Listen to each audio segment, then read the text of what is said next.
Yes. Hi, hello, and welcome. We are broadcasting live from GlobalAIPreneurs, the premier global gateway and unified operating system for trusted AI enterprises. Right now, we are witnessing an unprecedented paradigm shift. The AI landscape is expanding exponentially, stretching across 8 plus categories and over 120 distinct technologies. Yet, this explosion has brought an unintended bottleneck. Enterprise buyers are facing severe decision paralysis. Investors are swimming in unvetted noise, and brilliant founders remain isolated from the cross border institutional bridges. They need to scale. The results are clear: capital inefficiency and deployment friction. Promoted by the Global Council for the Promotion of International Trade and the Global Council of Artificial Intelligence and Robotics, Global AI Trainers was built to change the narrative. We are moving decisively past passive directories. We are a multi-layer engagement engine spanning technical operational reviews and community rankings, connecting enterprises demand directly with trusted AI supply. Operating across our primary global hubs in India, Singapore, UAE, Saudi Arabia, the USA, the UK, Switzerland, and the EU, South Africa, Kenya, Ghana, and Nigeria. We are bridging the gap between raw potential and institutional deployment. Today, as part of our visionary interview series, we are charting the future of this ecosystem. Joining us is a leader who embodies exactly what it means to build with the high intended, high density, and absolute impact. Ramakanth desai, thank you for joining us today to help shape the future of global AIpreneurs.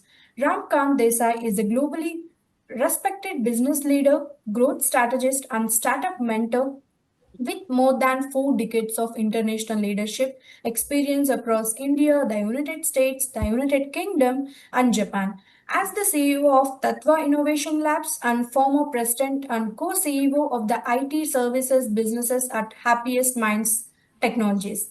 He has successfully led global businesses transformation, enterprise growth, strategic mergers and acquisitions, and multi-million dollar international deals. Earlier in his career, Ramkant served as a senior vice president of business strategy and global scale operations at Wipro, where he held a pivotal role in scaling global businesses, leading large cross frictional teams, and driving international market expansion. Today, he actively mentors startups and SMEs, helping founders navigate cross-border investments, enterprise scales, business strategies, and global scaling. Passionate about fostering innovation and strengthening Indo-global collaboration, he continues to empower enterprises with practical insights gained from over 42 years of global business leadership. Ramkant, thank you for joining us today. Thank you, Sushma. Good morning, everyone. Welcome to this podcast. It's a good initiative by GlobalAIPreneurs. I wish them the best of luck in this journey. So, as a part of this talk, I thought I'll focus more on a little bit more on the practical side and the strategic aspects which the organizations need to look at, both the end users as well as the startup ventures who are embarking on the transformation through AI, either AI enabled or AI native. There are a lot of buzzwords in the market. I think the buzzwords can really confuse you, as well as not only you, it can confuse anybody. So this journey has to be understood a little bit more in both as a business problem as much as a technology problem. If you understand it just as a technology problem, like in the earlier evolutions of technology, you can get lost in the technology. So let me illustrate what I want to say through some examples which I've been involved in. For example, there was a startup which was providing an AI framework for budget allocation across multiple channels for a brand company. It was a large retail store, and they used to partner with multiple brands. And those brands, typically, what happens? They kind of allocate budgets both across the retailer as well as social media channels and as well as their own website, etc., etc. And in a typical B2C scenario, what happens is that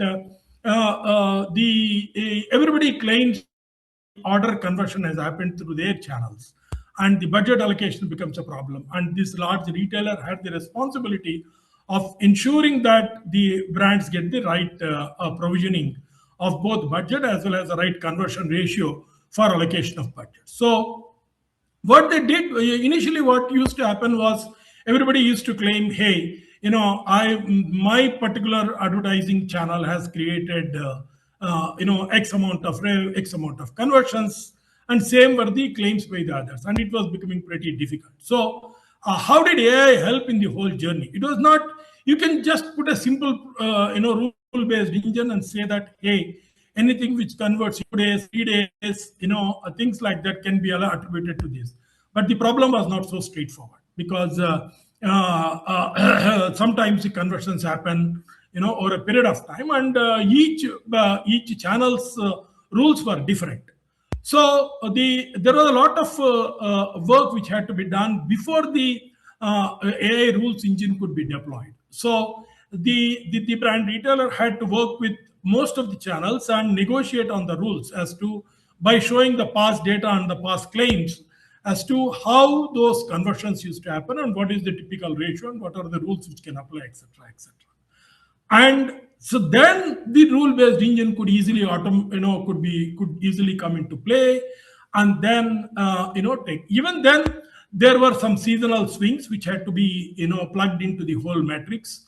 Okay, and so the entire system had to be tested over a period of 3 to 6 months to account for seasonal variations, end user behaviors, sometimes rejections, etc., etc., all put together. So if you look at it, actually the problem from a technology angle is a simple rule based engine, but actually, and also with natural language interface. But if you look at from a business angle side, it's a little bit of an involved problem. This is a fairly simple example, which I thought I'll take to explain. But there are a little bit more complex examples. For example, the same retailer for which the startup was providing AI solutions, they was partnering with multiple vendors in terms of their product listings. Okay, they were dealing with with a whole lot of millions of products and their descriptions from multiple vendors. So what used to happen was, the product description on the B2C channel is a little bit of a complex thing, because water resistance could mean the same thing like waterproof, or waterproof could mean something like water safe, something like that.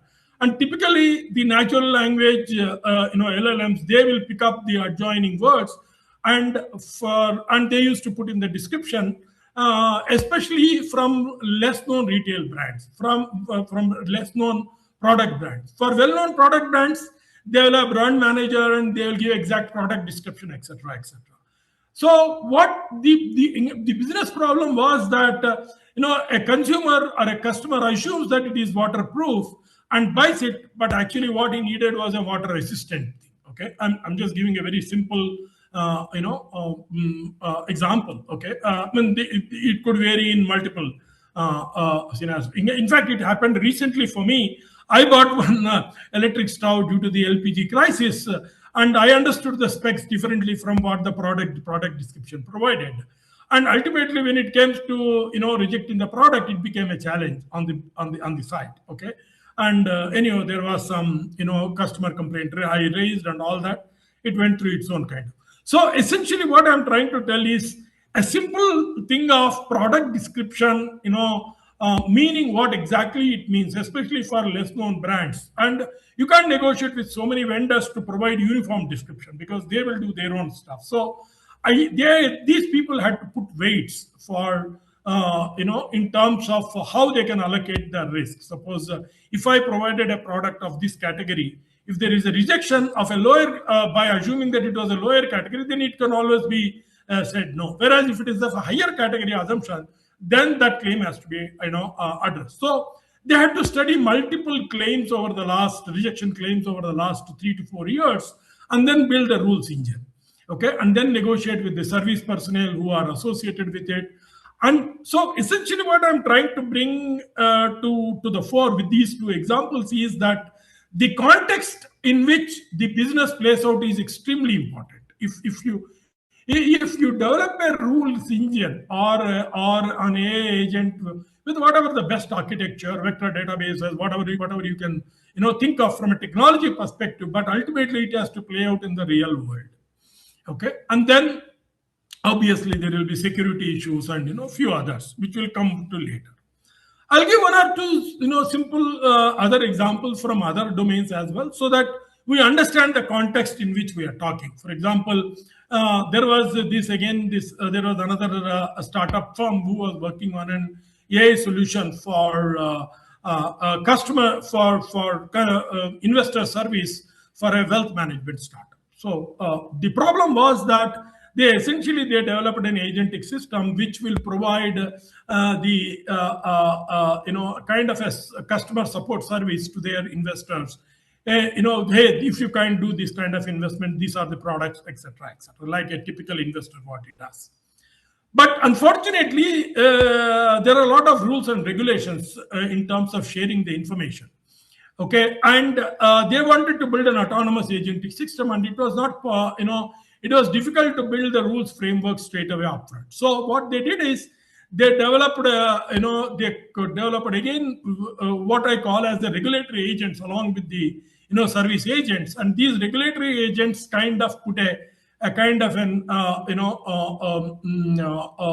legal cover around what information could be shared, what cannot be shared, etc., etc. And based on that, the agent behavior could be managed. So it's a kind of a learning which they went through as they went through the journey. It's not that easy. And also, some investors wanted future income projections, and some investors would like to have predictability in their cash flow. Some investors, when there are different variations. Okay, and so essentially, the wealth management firm, it's a large firm, they took a back step and said, hey, let us focus on three areas. One is, can I enhance employee productivity? Can I enhance the knowledge of the end user and employee who is servicing the customers? And then how can I provide as much automation to the possible to the end user? Okay, so they worked along these three dimensions. Okay, and came up with a complete framework which was legally compliant and stuff. There, of course, it's a phased implementation. It's not that they're undertaking everything at one go. So, for example, some of the recently there was a change in the federal law in US, and how does it impact the investors in their investment portfolios? Okay, and that had to be provided almost in real time. So they developed a kind of a backend engine which will interact with the existing service agents and then kind of provide this. So it's not a one-time journey, because in AI typically what happens is overriding happens. Overriding should not happen, because previous knowledge is as important as much as the as much as serving an end user, as much as the current context. I'll tell you again to elaborate this. For example, an investor sales agent would have interacted with the investor 5-6 times before the investor is coming on site. So the history of those meetings and what happened in those meetings is extremely important for an agent to understand before talking about the advisories, before taking decision on the advisory stuff. So so a lot of things have to be inbuilt in from a business context perspective. Some of you may say, hey, were these not there earlier also? Yes, earlier they were there, but the only thing is, at that time, it was not an autonomous agent. There was always a human in the loop 90% of the time. Now there is the difference is that there is a human in the loop, and sometimes there is no human in the loop. For human in the loop, accountability, traceability, transparency become a little bit more easier. For an agent where these things are missing, accountability and transparency become a little bit of a challenge. Okay. So I just thought I'll briefly cover some of these examples so that we understand the context in which we are operating. Okay, and I was also working with one product engineering firm. They were developing a legacy code modernization tool. Okay, and again it was in using AI they were trying to develop, but the key, they thought that, okay, fine, we understand that these are Java code, just it has to be converted to some Python. Okay, I'll develop an agent and then deploy it. But it doesn't work just as simple as that, because you understand the functionality of the existing application, especially to develop test cases for the end use deviations. So once you have to understand the functionality, as a code which is developed 20 years back may not have any documentation. Okay, so first you have to develop an agent to understand the documentation for the code, okay, code base, and then develop also the edge condition framework for developing the test cases, okay, and things like that. So I mean, these are all the nuances of each thing. So I somehow feel this entire AI journey, especially for large enterprises, is going to be a 3 to 5 year journey. Okay, first you have to be AI ready. You have to ensure that your data is in place. You have to understand the business context or the workflow in which you are setting it up, and then develop the appropriate model or choice of appropriate model and other tools which you can use. Okay, so I'm trying to rely less on technology jargon and more on general workflow and management jargon. So you have to bear with me as we go through this. Now, coming to what I look forward to in the next 3 to 5 years, I think AI is going to now from generic natural language LLM models. I think a lot more domain specific models will emerge. Okay, small language models will emerge. Edge AI computing is going to come in a big way. Okay, and then building of knowledge repository is going to be extremely important. Okay, and then replicable agent frameworks will emerge. Okay, and you have to build a kind of an AI ecosystem either in an enterprise, or if it is a group of startups like a Y Combinator or somebody, they have to develop AI ecosystem. And the policy and regulatory framework is going to be extremely important, because especially if you are in a regulated industry like say healthcare or say financial services, the regulatory framework, of course, RBI has come up with recently, a lot of sandboxes, etc., but still, it's an evolving system, and whatever you have to develop has to be, it has to work within the regulatory framework of both the domain as well as the geography. Okay, if you look at EU AI Act will come into picture. Similarly, US regulations will come into picture. In India AI mission recently, I think they have come up with a set of guidelines, and those guidelines give a kind of a perspective as to where how each domain has to develop its own framework for providing transparency, explainability, etc. Apart from, of course, issues like cybersecurity, all of that data governance aspects. Okay, and ISO has its own standards like ISO 42001. Obviously, most of you will be aware of it. And there is the NIST security standards which you have to look at. And especially for large organizations, these become even more important because your accountability is far more higher.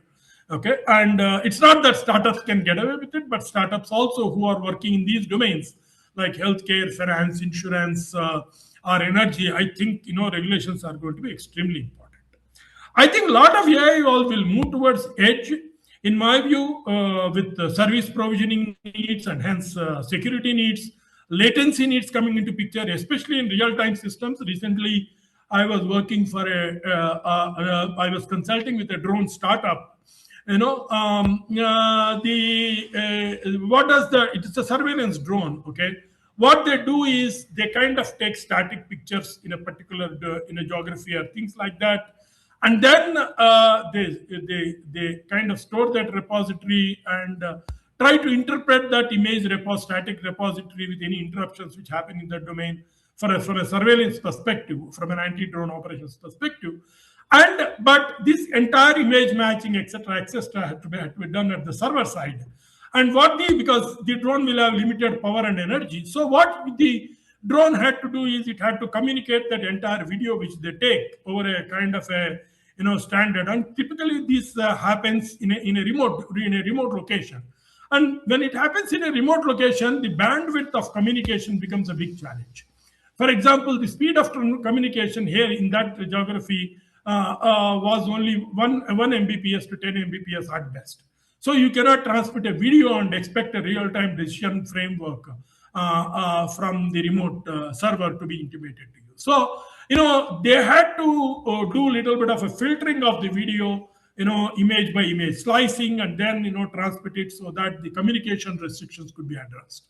So what I mean to say is, as the edge computing evolves, okay, you have to keep multiple things in mind, okay, so that your image transmission is not hacked out, and then you don't start getting false images, etc. Apart from just the bandwidth limitations of the communicating device and the receiving devices. And you may have to understand the domain side a little bit more, whether it is radio frequency, whether it is terrestrial, whether it is a satellite communication, SATCOM. Whole lot of domain issues will come into picture, along with some real-time needs. The ability of the processor. So many things come into picture in terms of these things. See, this becomes a little bit more important even in case of healthcare, especially if a particular specialist is available remotely. And if you want to transmit a radiology image and then expect an immediate consulting, even if you are using an AI tool, it becomes the communication bandwidth, especially in there are around about 7.5 lakh villages in India. Imagine, even if you assume 100,000 primary healthcare centers, if you have to provide specialist guidance at this 100,000 primary healthcare centers, it's a big challenge, because most of the villages still do not have the kind of requisite communication bandwidth which is needed, especially for higher end image processing needs, etc., etc. I'm sorry, I deviated a little bit, from a future things, but I think models will evolve. Frontier models will start focusing on optimal infra usage, because infra cost is going up, and from that perspective, the frontier models will have to focus on, and they will have to adopt for enterprise strategies in a big way. And obviously, enterprises, the domain models, those things are going to come into picture. So there is a lot of difference between what LLMs do today and what public data infrastructure or public services need. Like, say, government provides a lot of services, and the kind of language models which they need versus, say, the language models which a business needs. I think there are the subtle differences. I think those contextual gaps will have to be fulfilled over the last 3 to 5 years. For example, if it is a government service and they are trying to develop and use a natural, then the multilingual vernacular becomes extremely important. Okay, if you don't address the vernacular, again, speed of transmission becomes important. Okay, again, because the citizens are disparate, etc., etc., and citizens are illiterate. So how much you can capture through vocal more than natural language? It's more of vocal language processing, including the accent processing. Some of those things become, the South Indian accent is completely different from Eastern accent versus North Indian accent, let alone accents within the natural languages. So there are a lot of issues like that which one have to look into. Obviously, automation will go up. The roles will be more knowledge-based roles. I think AI governance comes to center stage. In my view, AI governance is going to be big, and also the thin line between AI native and AI enabled will disappear, because I think most of the applications will be transformed, especially whichever can be transformed based on the business needs, which will be transformed into the AI native as much as possible, because performance is going to, and reentrancy, etc., are going to be this. But I think for some time, AI enabled will come. It's a transitory phase, and then, but ultimately, AI native products will start dominating the market, and if the businesses do not adopt, because those AI native solutions will be performing at almost 1/5 or 1/3 of the cost of a AI-enabled organization, and that's going to drive the entire adoption. Okay, and I don't think complete autonomous things will evolve. AI agents with human in loop will still be the norm in quite a few scenarios. Say, like you take defense or agriculture or healthcare, or even any regulatory stuff. I think human in the loop is going to be. So I think hybrid AI agentic systems are going to be the norm of the day, especially in regulated. Wherever it is a little bit more information dominated industries or digitally, processable data, etc., as long as data quality is good and data governance is good, I think autonomous agentic systems are going to, dominate. I think And also it has to be, they have to be designed for human AI experience. Okay, human experience is as important as human AI.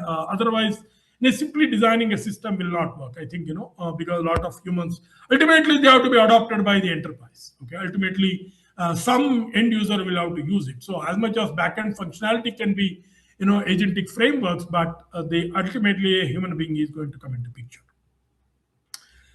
And demand for compute and data is going to increase. So I think unless the cost of compute and demand and communication, data, compute, and communication costs go down, AI adoption will be a little bit of a challenging thing. I think that's one thing, and obviously prediction is going to become important. A lot of customer service will move to AI enabled customer feedback anticipation, and auto risk scoring models will emerge. Supply chains will get auto optimized. Some of those things are going to happen. So organizations will have to go through a kind of a phased adoption. Okay, phase one, phase two, phase three. I think getting data quality in place, getting business priorities in place, getting security framework in place, adhering to legal things in place is going to be the norm of the day. I would rather stop. I almost spoke non-stop, okay, till here. And I will ask Shushma to, start any questions she has so that, we can cover the, broader landscape as on the need basis. Yeah. Yeah, sure. First of all, thank you, Ramkat, for sharing your inspiring perspectives on global businesses, leadership, enterprise growth, and international markets and startup scaling for our global AIpreneurs community. Thank you so much for your insights. And moving to the few questions which I have. So, my first question is, with over 4 decades of global business leadership across organizations like Wipro and Happiest Minds, you have witnessed multiple waves of technological transformation as artificial intelligence reshapes industries. So, what strategic mind should businesses leaders adopt to successfully transition from digital transformation to AI driven enterprise transformation? Okay, that's a very good question. I think in my journey over four decades, I've seen at least three technology cycles, if not four, of all the four of them. Okay, in full measure. Okay. First was obviously the legacy frameworks with IBM and those kinds of things which are happening, and gradually client server came into picture by mid 90s. It started dominating, and then distributed architectures.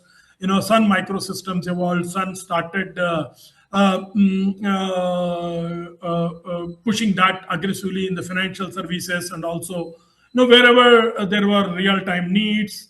And then internet came and changed the entire landscape in a big way. Anytime, anywhere access became the norm of the day. End users started becoming the part of the ecosystem in that sense of the word. And hence and then came the mobile revolution. Okay, from by 2010 onwards the mobile revolution has started, and now gradually public services started to be delivered on the using technology like railway reservation. Earlier we were used to only airline reservation. Even for airline reservation you have to go to the airline's counter, or even for railway reservation, okay, you have to go to the counter. But again, internet changed all of that.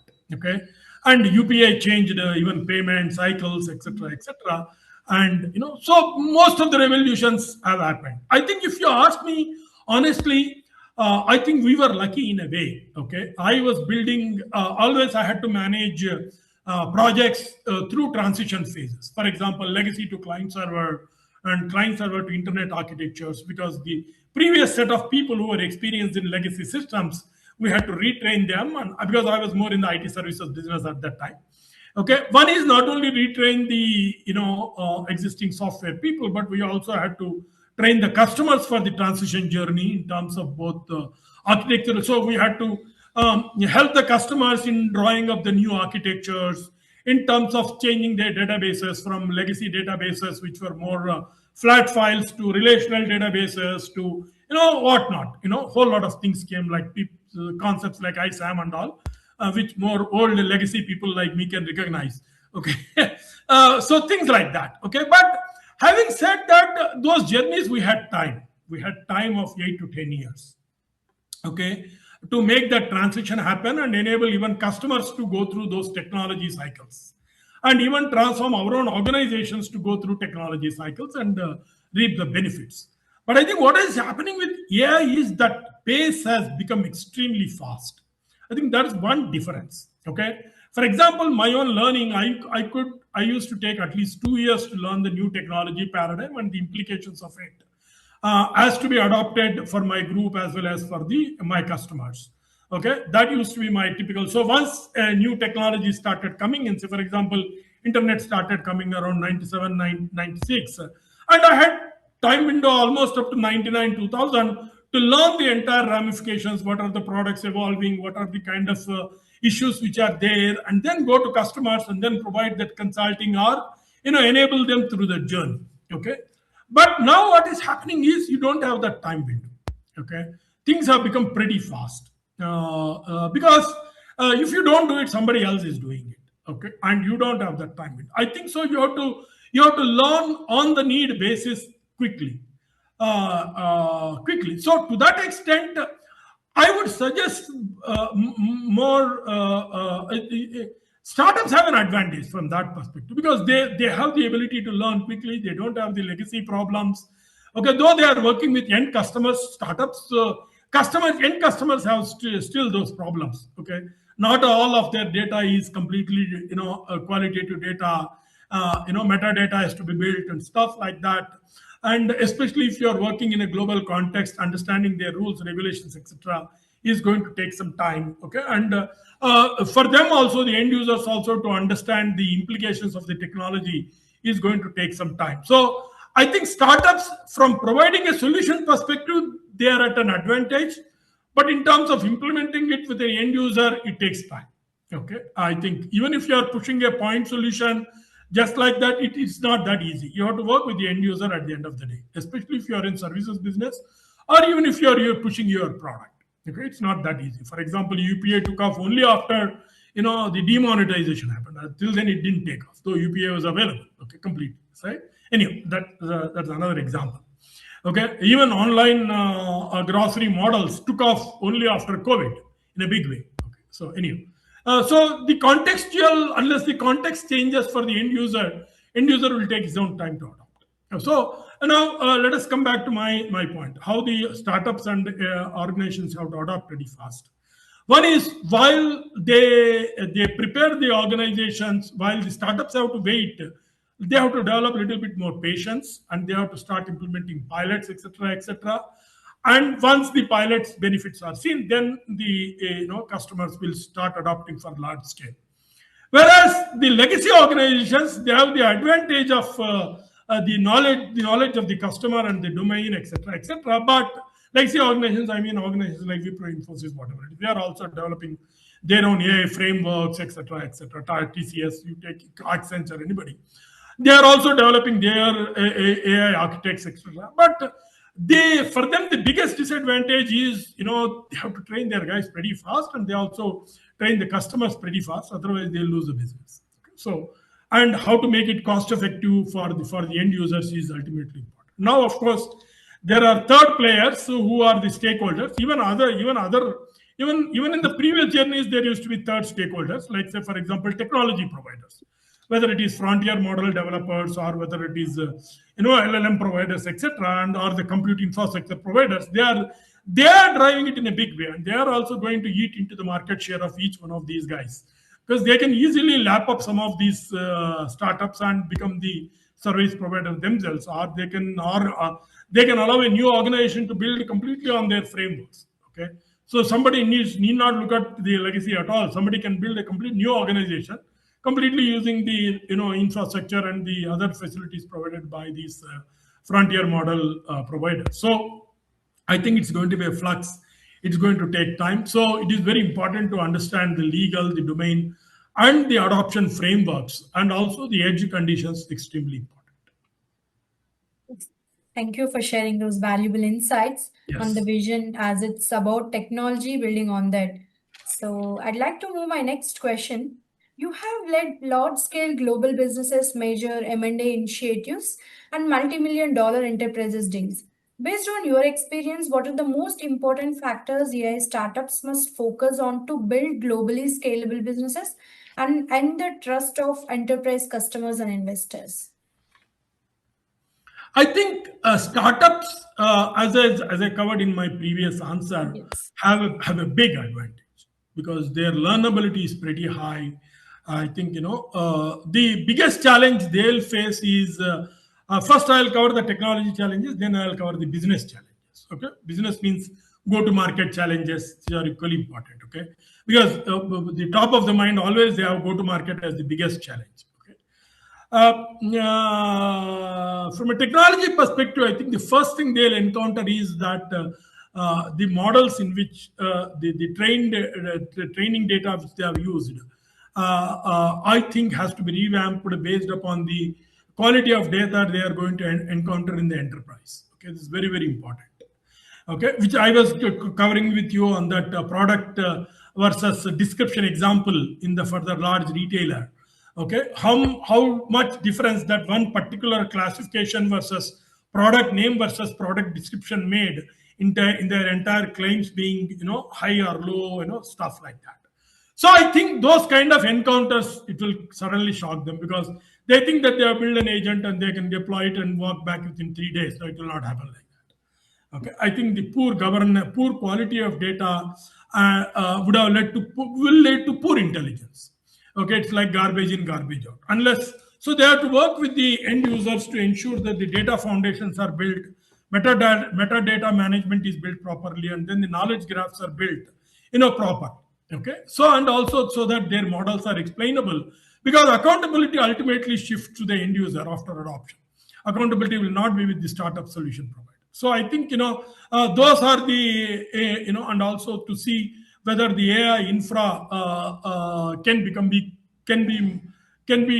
optimized for cost effectiveness. Otherwise, the workload management is going to and you have to build more trustworthy AI, etc., etc. Okay, now how much you enable your end users or how much you can enable competitive advantage for your own product is the biggest challenge.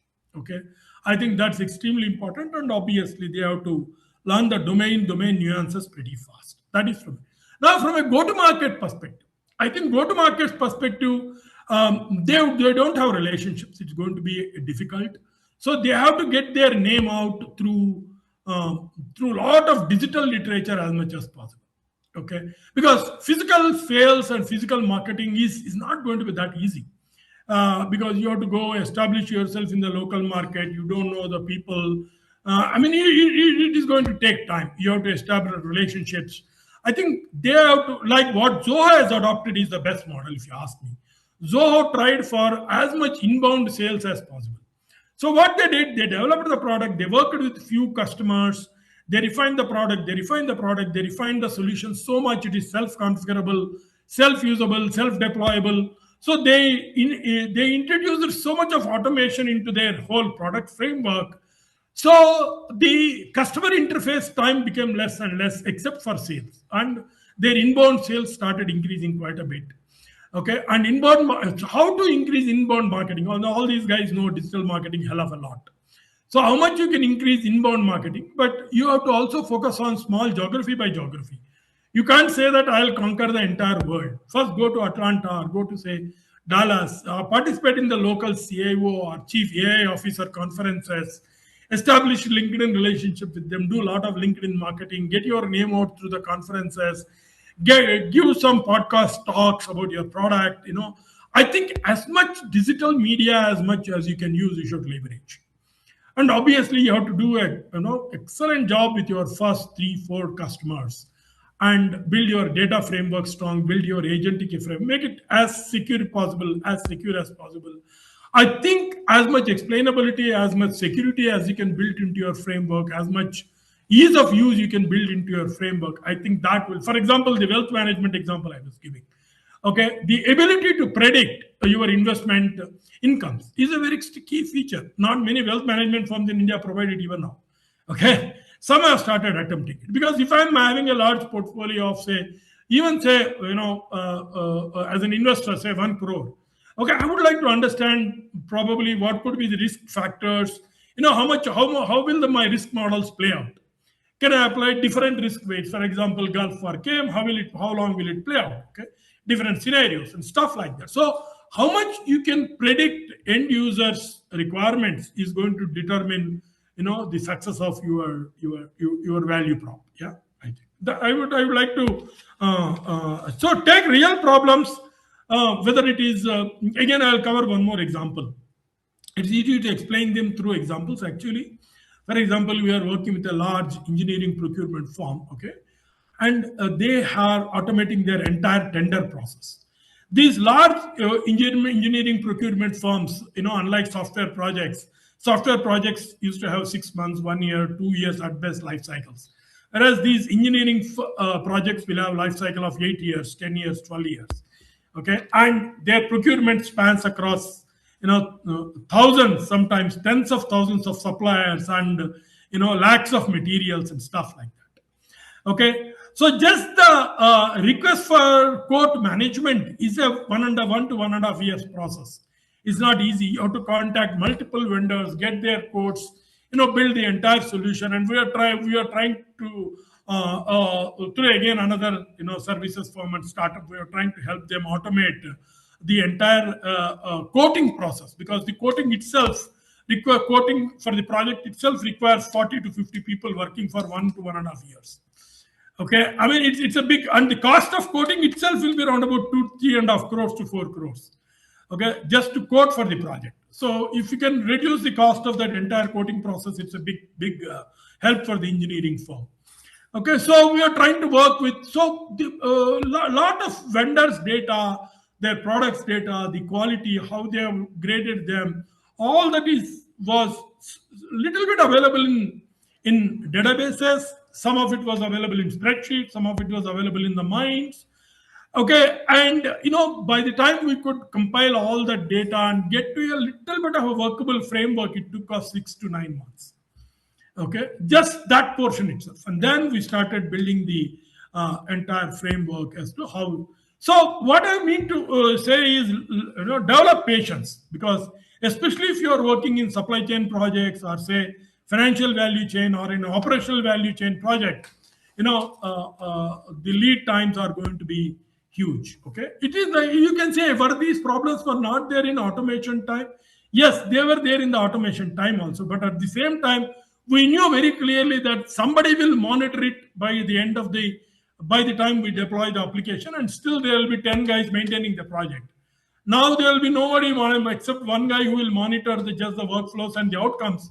Nobody will be there, because agents will interact with agents will deploy agents will communicate with agents. I mean, the entire loss of control from an organization perspective is so huge. Okay, so that's what. Thank you. That's a very practical perspective. Building on long-term credibility requires much more than innovation. Oh, yeah, absolutely. Innovation is definitely important, which is 15% to 20% of the job. But I think understanding end user and his constraints is another 30% of the job. Understanding his ecosystem constraints and his ecosystem needs is another 30% of the job. Yeah, thank you very much on perspectives. Let's move on another question. Having advised startups and SMEs on scaling internationally, what common mistakes do founders make when entering global markets, and how can they position their AI solutions to create sustainable value across different countries and industries? Okay. See, one assumption which startups or even others make is, hey, first port of call, I think first demo I have done, I'm winning the deal. No, it will not happen, especially large enterprises, because there are multiple stakeholders. Even for AI projects, there are multiple stakeholders. There will be a strategy guy, there will be a finance guy, there will be a security fellow, and there will be the end user, and then there will be the IT guys. IT guys will have the fear of loss of jobs. So many things are there. Okay, so I mean, the common mistake which most of the startup is done, hey, we have done the demo and hence we'll win the deal. No, it will not happen like that. Okay, and again, I covered through some of the practical examples as to How you, unless otherwise you bring the domain perspective for them, sales will not happen. Just because I go and tell, hey, my RAG architecture is the most beautiful, I've used it, most of the mistakes technical people do is they start speaking the technology language upfront. Okay, I differentiate from this fellow, my vector databases are so efficient, this is so efficient, my model is so. No, please hold on. Okay, the constraints, the concerns which the customer, even for a product deployment or for a service deployment, are completely different. Okay, I think understanding the domain, understanding the customer, understanding the actual problem which you are trying to solve and providing, unless and otherwise you provide improvement in productivity. Please understand three drivers always. You have to either provide employee productivity improvement, or service productivity improvement, or customer satisfaction improvement, or customer outcomes improvement. These four are extremely important. Why employee productivity improvement? Because then I can employ less people for my business. That's the number two. Why a service productivity? Because a guy, service engineer who is servicing 10 guys now can service 20 guys. Okay, so service productivity. Third is customer satisfaction, which is very, very important. If the number of rejections are more in a B2C scenario, I mean, that's kind of, I will never go back to that site again and again to buy anything. These are all common things. So understanding the business needs from the customer side is the common mistake, which it's not only now, even it has happened even the earlier cycles, and even it's happening even now. And then you have to build, it is not an automation, it is more of building an intelligence for the organization. That is the difference from an AI perspective versus earlier we could automate, that's enough, but now you have to build organizational intelligence. Okay, that is a very important, and you have to enable decision making systems. So for you to enable decision making systems, you have to understand the top to bottom. Earlier, the advantage which some of the dinosaurs like me had was, if we understood the IT guy, that's enough for us. So if we sold to the IT guy, rest of the problem is taken care of by him inside the organization. Even now, 60% that is true, but still, AI digital officer is supposed to take care of it. But sometimes AI digital officer himself may not know. You have to work along his side. How to build, say, high quality frameworks, how to build, say, traceability, how to build orchestration, how to build agent orchestration, how to build ML ops, how to build, these are all the technology side of it. Okay, I covered the business side already. So the enterprise operating model is going to change now. Okay, you may be addressing only one portion of the enterprise operations. Okay, but it is very important that the operating model is changing, and you have to operate in that frame. Okay. Yeah. Thank you. Thank you for highlighting those lessons. I'm sure many founders in our audience will benefit from the practical guidance. So, moving to our next question. Your career spans business strategies, global sales, partnerships, and innovation across India, the USA, the UK, and the Japan. So, looking ahead over the next 3 to 5 years, how do you see AI transferring global across like global business models, cross-border collaboration, and international market expansion?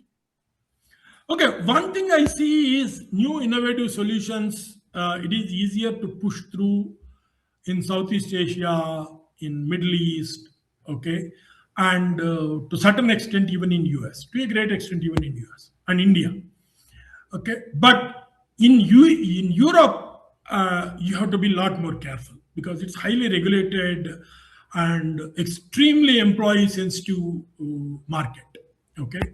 And from that perspective, I think if you are trying to take it to in Southeast Asia and all, there are other challenges that is different. But in EU especially, you have to be legally extremely compliant. Whether it is AI Act, whether it is ISO 42,000 standards or ISO 27,000 standards, you get those products compliance, you understand those limitations, you understand those guidelines, including, that's very important. Now, US is a great place to experiment, evolve your product, etc., and also push through. But you have to go with a full-fledged product. You cannot go just like that. Okay. That way, for experimentation, India is good. India, you can push through a little bit of half-ready solution and work with the customers because cost of access is cheap. Whereas cost of access is cheap even in Middle East. Whereas slightly costlier the moment you start crossing Middle East. Okay, I think cost of access, cost of customer acquisition, one has to be extremely careful. And the other thing which one has to be sensitive, especially if you are going to Japan market, is the culture sensitivity. Culture sensitivity is extremely important in Japan, because for everything, I don't know if you have visited Japanese restaurants, they would have put a complete picture of the food items you are going to eat inside. Okay, Yes. how a paratha looks like, how kofta looks like, and stuff like that. How a dosa looks like. So they for them, show and tell is more important than tell and show. Mm. Okay, that's what I would say. Okay, so I think you have to be, and also they take lot of time to make a decision, but actually they are not actually taking time to take a decision. They are trying to take time to understand how it gets adopted inside their organization, and how you will be able to address the constraints of their organization. So they keep on asking questions. You have to be very, very, very patient. But when it comes, the contract comes like a windfall. Mm. Okay, I mean, for example, I was negotiating with Toshiba. I can afford to take Toshiba's name now because I'm dissociated from that engagement for 25 years. So I don't think I'm covered under NDA anymore. Okay, so I negotiated with them one contract for almost 4 months. And I mean, not the contract, the project spec. I was getting tired as to when will these people close the deal. Okay, and suddenly one day I just mailed with everything, contract in place, purchase order in place, and, when the project will start, when it will need, when the people will have to start. I mean, I was completely surprised, taken aback. And when they give like थप्पड़ मार के देता है, हिंदी में बोलने चाहिए तो थप्पड़ मार के देता है, ऐसे ही करते हैं वो लोग. I don't know if that is the correct phrase.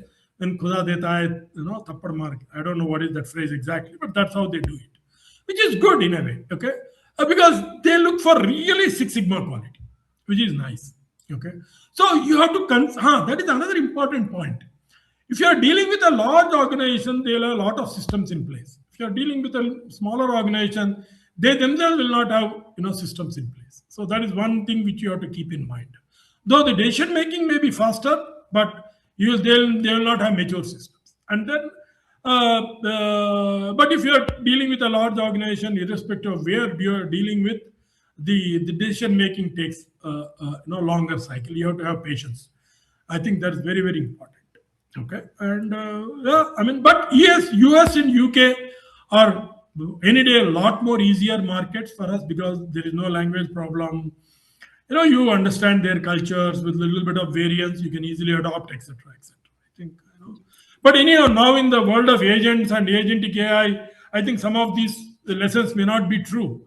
You may get agentic lessons. We don't know. I mean, I may be a dinosaur, so some of my observations may not be correct. But I think what one has to do for global expansion is that please study the market dynamics, market adoption trends, which is very, very important. Who are the early adopters? Don't go after every guy. Oh, I'm in the financial services pale. No, not every financial services guy will be fast.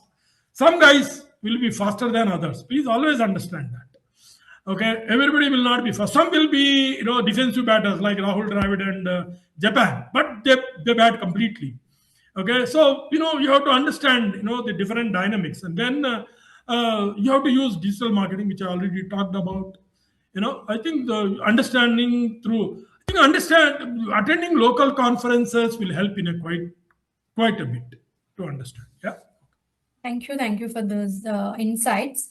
So before we conclude, I'd like to ask my final question. So, Global AIpreneurs is building a trusted ecosystem connecting AI founders, enterprises, investors, governments, and innovation leaders worldwide. Based on your experience mentoring startups and building global businesses networks, what role should platforms like Global AIpreneurs play in accelerating AI commercialization and creating globally successful AI companies? Oh yeah, that's a very good question. Okay.